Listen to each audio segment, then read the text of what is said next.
पुण्यात भाजप आणि शिंदे सेनेची युती तुटली आहे। युती तुटल्याची इनसाइड स्टोरी समोर आलेली आहे।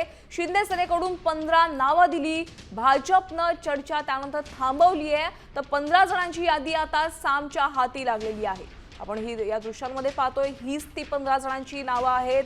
पुण्यामध्ये युती तुटल्याची इनसाइड स्टोरी आपण सामोर पाहतोय। युती का तुटली आहे? कारण शिंदे सेनेनं 15 नावं दिलेली होती, मात्र त्यानंतर भाजपनं चर्चा थांबवलेली आहे। आपण पाहतोय की सध्या पुण्यामध्ये भाजप आणि शिंदे सेनेची युती तुटलेली आहे।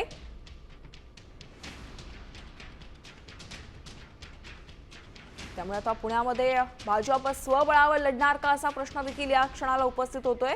या संदर्भात अधिकचे अपडेट्स घेऊयात आमचे प्रतिनिधी अक्षय बडवे यांच्याकडे। अक्षय, या क्षणाला एक मोठी अपडेट समोर आली आहे। पुण्यात भाजप आणि शिंदे सेनेची युती तुटल्याची माहिती समोर येते, काय कारण आहे?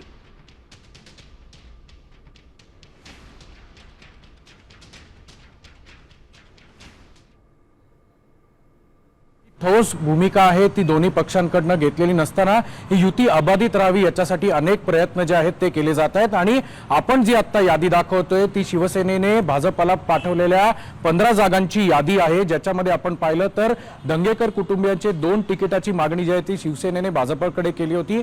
त्यासोबतच आबा बागुल ज्यांनी नुकताच शिवसेनेत प्रवेश केलाय त्यांचं सुद्धा नाव होतं आणि अनेक दिग्गज जे शिवसैनिक आहेत त्यांचा नावाचा प्रस्ताव जो आहे तो भाजपकडे पाठवला होता। मात्र या यादीनंतर ही पाठवलेल्या यादीवर भाजपकडनं काही उत्तर आलं का नाही हे बघणं जे आहे ते गुलदस्त्यात आहे। मात्र अजूनही दोघांची युती जी आहे ती कायम ठेवलेली आहे असं नेत्यांकडनं सांगण्यात येतंय। पण आपण जर पाहिली तर 28 डिसेंबरची जी ही यादी आहे ज्याच्यामध्ये 15 नावांचा उल्लेख जो केलेला आहे ही तीच यादी आहे जी शिवसेनेने भाजपला पाठवली होती। आता यातल्या अनेक नावांवर भाजपने विरोध केला असल्याची देखील सूत्रांची माहिती आहे। त्यामुळे भाजपकडनं जी नवीन यादी आलेली आहे त्यामध्ये भाजप आणि शिंदे सेनेची युती तुटलेली आहे। या युती तुटल्याची इनसाइड स्टोरी आपण साम टीव्हीवर पाहतोय। शिंदे सेनेकडनं 15 नावं दिलेली होती, मात्र ती नावं भाजपनं त्यावर चर्चा करणं थांबवलेलं आहे।